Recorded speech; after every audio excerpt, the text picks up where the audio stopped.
Welcome to the deep dive. Today we're looking at a really powerful idea that the person you're going to be, they aren't some, hazy figure way off in the distance. Right. They're real Yeah. and being shaped right now. By And then- you, exactly. By your actions today. Yeah. And we're pulling from insights in your future.pdf, which frames this in a pretty fascinating way. How so? It talks about life as this kind of forward-moving time machine Okay. where every single choice you make is essentially like laying down the tracks for who you become. And what really grabbed me is this idea from the source that your future self is almost watching. Anticipating. Yeah, anticipating, but not like critically, more with hope, right? Exactly. Hopeful, depending entirely on what you choose. Well, now. Okay. And that's our mission for this deep dive, really, for everyone listening. Right. How do we make this idea, really land? How can you connect with that future self and use it? Like really use it for motivation? Okay, let's dig into that core concept then, this future you. The document has this thought experiment. Imagine meeting yourself, say, 10 years down the road. Yeah, what would that be like? Would you admire that person? Are they living the life you kind of hope for now? Or is there regret? Are they burdened by, things left undone?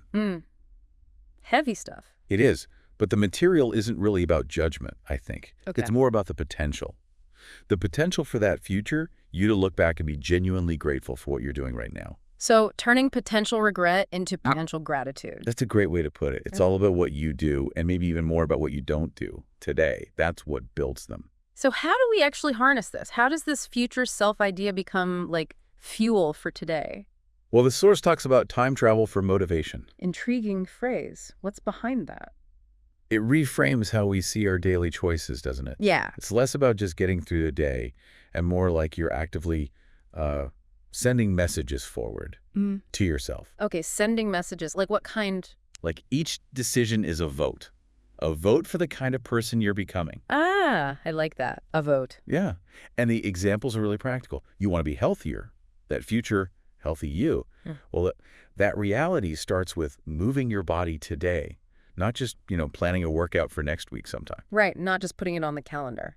And it's the same with money, isn't it? Absolutely. Yeah. Financial freedom later. It begins with how you handle your money right now, today, not waiting for some big future payday.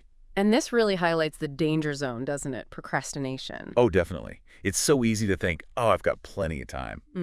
The illusion of unlimited tomorrows. Exactly. But the document really hammers this home. Your future self. They depend on you acting now. They're counting on us. They really are. To start that thing, make that call, choose a slightly harder but better path. Delay actually costs them something. Wow. So every moment, every choice sends a signal forward. Yeah.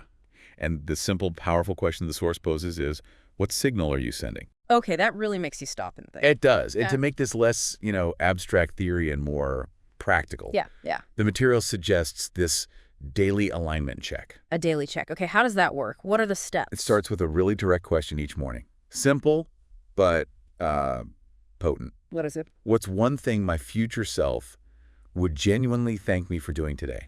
Okay. And the examples are great. Could be taking that walk. Could be spending 20 minutes writing. Making that call you've been putting off. Choosing the salad instead of the fries, maybe. Little things. Little things that add up. And the crucial point, I think, that the document makes, Yeah. it's not about being perfect at all. Oh, good. Because that's tough. Right. It's about consistency. Yeah. Building that positive momentum with small choices, day after day. Okay, consistency over perfection. I like that. So is there a process for this check-in? Yep. A clear 4-step tool. First, visualize Visualize. where you want to be. Maybe in 1 year, 3 years, 5 years. Get a sense of that future you. What are they doing? How do they feel? Okay, got it. Visualize. Step 2. Reverse engineer. This is the clever bit. What are the daily habits of that future person? What small, consistent things would they be doing that led them there? Okay. So you figure out their routine. Makes sense. Then what? Step 3, audit. Take an honest look at your current actions. Today, yesterday. Okay, compare and contrast. Exactly. How do your choices line up with those future habits you just identified? Are there gaps? Where? And I guess the final step is bridging those gaps. Step 4, adjust. And this is key, adjust with compassion. Not beating yourself up. Definitely not. The source emphasizes being kind to yourself. It's about making small course corrections, a gentle nudge. Like calibrating day by day. Precisely. Closing that gap between who you are now and who you aspire to be, little by little. And then to really drive this home, the document shares some pretty inspiring stories. Yeah, examples of people who really acted in the present. And you can see how their future selves, well, reap the rewards. Like who? Well, take Sarah Blakely, Yeah. Spanx founder. Right. Big success story. Huge. But she started with just, what, $5,000? Wow.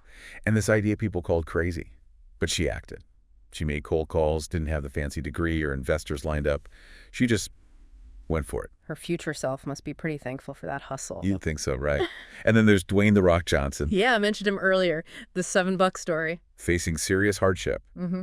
But he had this unwavering commitment, consistent work, belief, even when things look bleak. It wasn't about perfect circumstances. Not at all. It was the daily grind that built the future him. Such a powerful lesson. And Malala Yousafzai, just incredible. Her story's amazing. Started advocating for girls' education as a teenager, Yeah. facing real danger. Yeah. She didn't wait for safety. She acted on what mattered right then.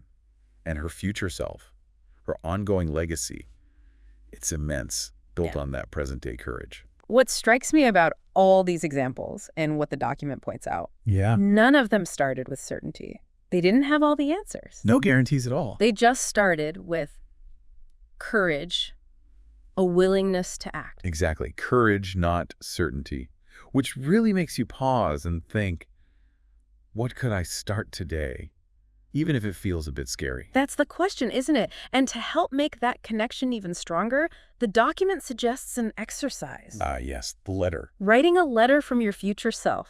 I love this. It's a great one. It forces you to really use your imagination. Right. Like really picture them. What are they doing? Where are they? Who's important to them? What's their vibe, their energy like? Get vivid with it. And then imagine that person writing back to you. Now, What would they say? the document gives some ideas. Maybe gratitude. Gratitude for what? For choosing growth, maybe. For sticking with it when things got tough. For trying something even when you weren't sure you'd succeed. Thanks for not giving up. Something like that. Thanks for taking that chance. Actually writing that letter, it feels like it would make that future self so much more real, tangible. It really does. It underscores that what you're doing now, it matters. It's not just busy work. It's building something valuable for them, for you. It makes the effort feel worthwhile. Exactly. It internalizes that connection. Yeah. Your choices today have real weight, real consequences for the person you're becoming. So wrapping up our deep dive here, it's clear. Your future.pdf presents a really compelling framework. Your future self isn't a stranger. They're under construction by you right now. And they're watching, kind of. Yeah. With hope, not judgment. Yeah. And every choice, big or small, is a message sent forward through time. Which leads to that final thought for everyone listening. What message are you sending? Is it, I've got this, a message of commitment, taking care of business for that future you. Or is it more like, maybe tomorrow? Always pushing it off. It's a powerful thing to consider. Really sit with it. Definitely. And to make it actionable, right now, our final call to action, take just a moment. Identify one small thing, tiny even. Okay. One small step you can take today that your future self will genuinely appreciate. Just one thing. Maybe write it down. And remember, like you said, it's not about some huge overnight transformation. No, absolutely not. It's just about starting, making that first move. That initial commitment. So what's the one small action you can take right now for future you?